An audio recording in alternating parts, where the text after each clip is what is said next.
Let me know when you're ready, Dustin. Max, are you ready? Yeah. Are you ready, sir? I am. Okay. Ready, Dustin? Yes. Okay. Go.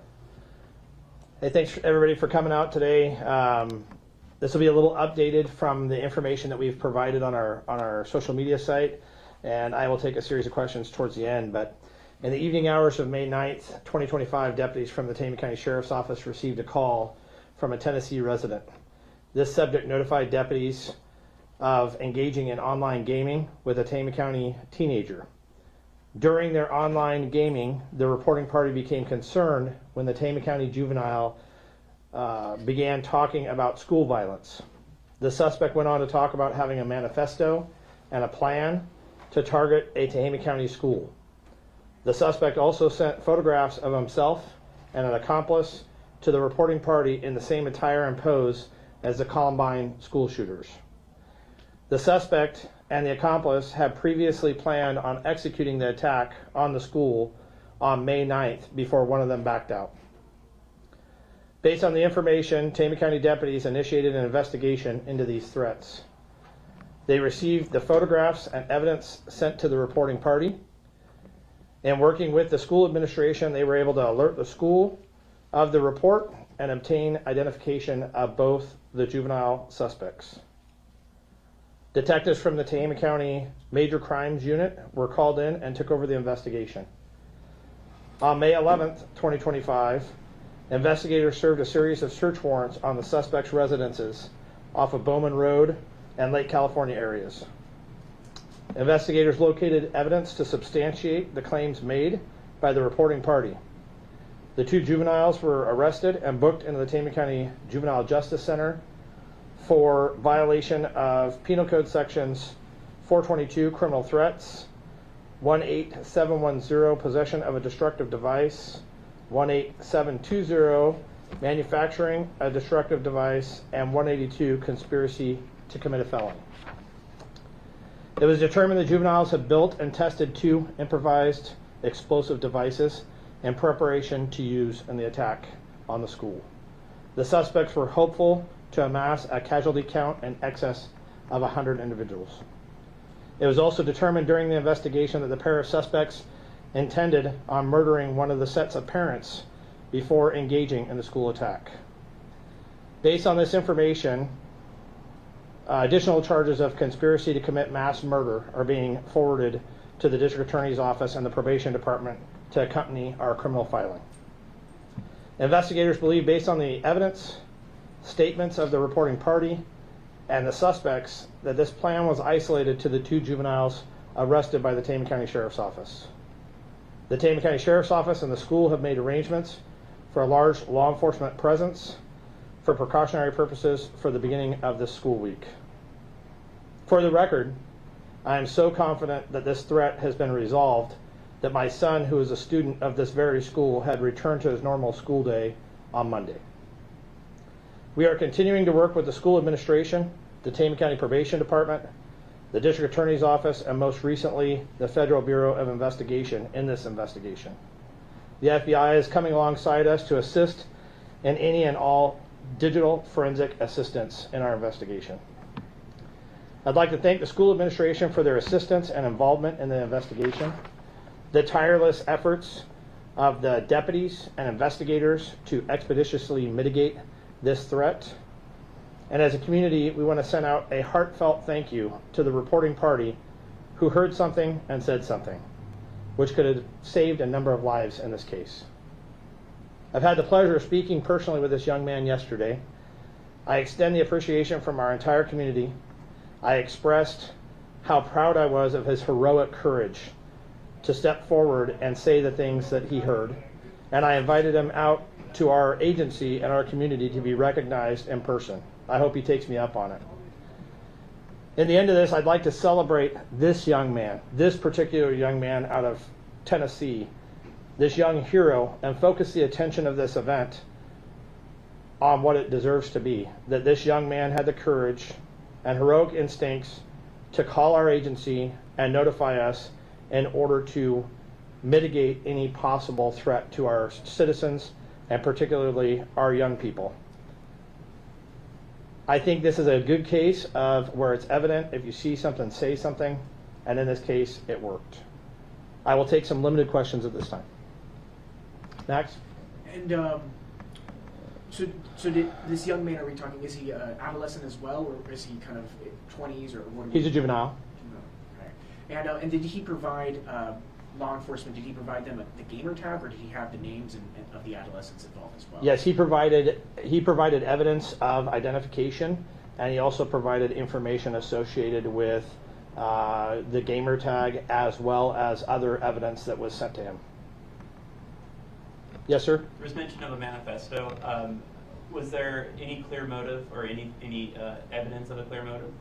At this point, one of the things that we do know is that one of the juveniles, when they were interviewed, talked about being bullied, and that was a factor in the decision of what they were doing, but that there is no specific target identified to that in the information that we have at this time.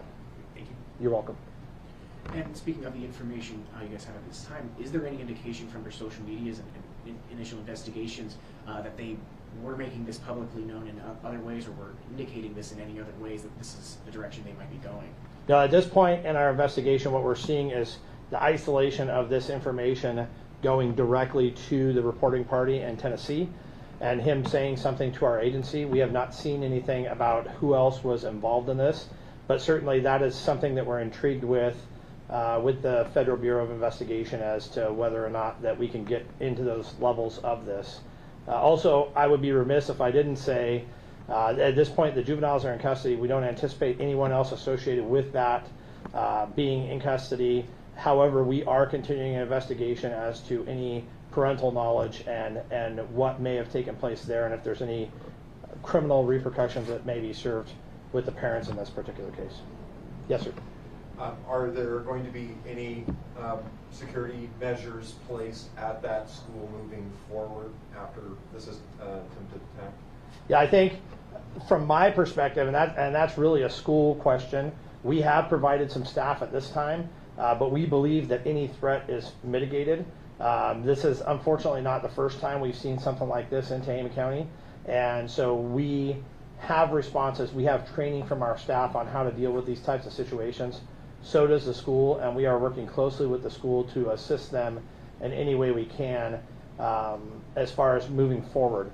There is aspects of security that they have already taken into account. I know that they posted something in a press release they put out about video cameras that they have put up throughout the school community there. Also, exterior and interior perimeter fencing, which they have done, and security measures. I believe there are security measures taken place. However, I think also if you have someone who wants to do this, they're going to try to do this outside of whatever those measures may be. In this particular case, it was just very, very helpful that they told someone, and that person immediately rectified or acknowledged that there's something wrong with this statement and there's something wrong with these actions. And thankfully, that person talked to a parent figure, and that they decided to call our office and immediately notify us. Again, the other thing is, from front end to back end, I want to really give credit to our initial staff that took this. Deputy Sheriff handled this. He handled it very professionally and maturely. He never discredited this statement, this threat. He worked through that investigation and immediately identified that this was serious. And that's when we brought in our investigators to continue through this investigation. So I can't be more proud of my staff on how this was handled from beginning to end, that we received this threat Friday night after school, and it was mitigated before school started on Monday morning. Sir? Yes, so homemade explosives were involved and no guns? There were guns seized. At this point, we're not sure if guns were part of the original plan or not. There were some guns that were seized during the execution of the search warrant. And speaking to those explosive devices, is any part of this investigation going forward? I know that explosive devices can kind of come in a lot of forms, but is there any investigation into how these teen boys obtain these materials to make these explosive devices? Yeah, that'll be part of our criminal pleading, and as this continues forward in the legal system, we have identified how that is. And that is something I'm not willing to provide at this time for two purposes. One, I think it's important for the continuity of the case that we have going forward, and also I don't know that I want to put out there how they obtain these things and allow other people to obtain that same method of trying to get these devices. Yes, sir. Can you tell us which city the Tennessee resident lives in or is from? No, I won't. I won't at this time. I am hopeful, and I have left that up to him and his parent. That if they want to come out here and be acknowledged, that I would welcome that. But I'm leaving that entirely in their court at this point, and I respect that, and I am very appreciative of what he's done for our community. I think it would have changed us as a community, as a whole, every one of us. I guarantee you it would have affected everybody in this building. It would have affected families, and it would have been something that a cloud that this community would probably not ever have been able to get out from under. And so I'm thankful for that, and I will respect whatever decision that they choose to make. Yes, sir. Is there anything you can say about maybe the dynamic between the two teens? You mentioned that one of them backed out from a possible attack. Was there any sort of like weird dynamic, power dynamic, or anything in this situation? I think I'm going to leave it at the fact that the two that we have identified are close friends, and I think that that the motives behind why they decided to back out is still not entirely in focus. I think parts of it are, and I'd hate to say one thing without it being fully accurate as to what's going on. And hopefully over time we will be able to provide some more information. But as you clearly know in these type of cases, especially with juveniles, it's very difficult for us to provide full details of the things that are going on. And in some aspects, there is a level of anonymity in the aspect of the parents. If the parents haven't done anything wrong, I know that there's concern about how these kids may have been raised to be like this. But if they have not committed a crime, we have to respect the fact that the parents shouldn't be held accountable for actions of their children. To that level. Sure, thank you. Do you have the two teens, have they been to court and entered pleas yet, you know? No, so they've been held. They have their first court appearance tomorrow. And that's where they'll enter pleas. I don't know that they do that necessarily in the Juvenile Justice Center. The juvenile process is significantly different. I can assure you that on behalf of my community, the students at the schools, I have asked the district attorney's office to request that the judge not release them from custody. I think that at this time it would be better suited for our community and the healing process of going through this entire event to keep them in custody until this case can be adjudicated. So have these suspects had any previous run-ins with law enforcement? Not that we've seen so far. It doesn't necessarily mean that they haven't. It just means that as far as we know, they haven't ever been arrested and charged with anything previously. I think I didn't touch necessarily on it, but one of the suspects is 14 years old and the other one's a 15-year-old. Just, I don't know if this makes a difference, but do you know what video game they were playing? I have no idea. Was I have it no violent? I have no idea. Shoot 'em up game? Yeah, I don't know exactly Okay. what game they were on. I know they were on a gaming platform and they were messaging back and forth through that gaming platform. Yeah. Yes, sir. And do we know specifically what was said to the Tennessee resident that concerned them? I think it was a number of things. I think there were some things that were said that referred to specific threats of violence to the school. I believe that they were also, as I indicated in my original press release, they sent photographs mirroring the Columbine shooters, which was very concerning to the Tennessee resident. I believe there's also some videos that were sent of different aspects of this that confirmed their plot and their thought process.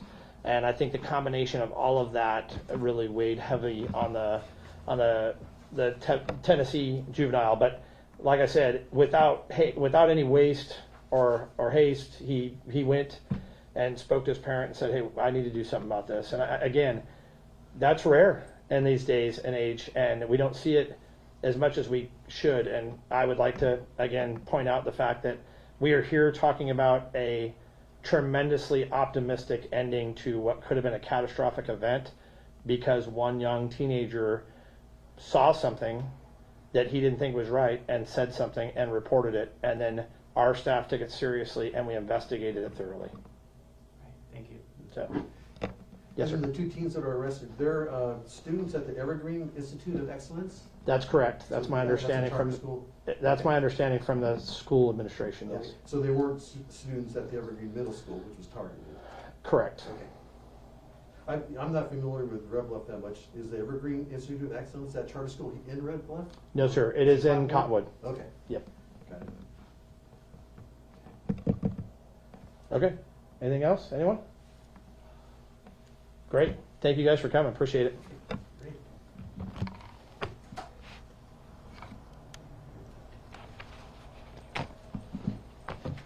I'm gonna get one more picture of you, it's okay? Sure. You know, with that nice background you got.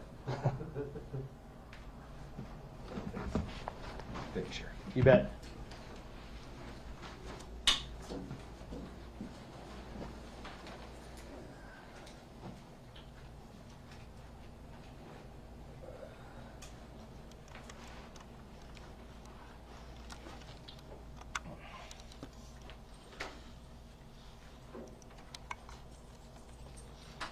Hey, do you see the new Kain unit back there?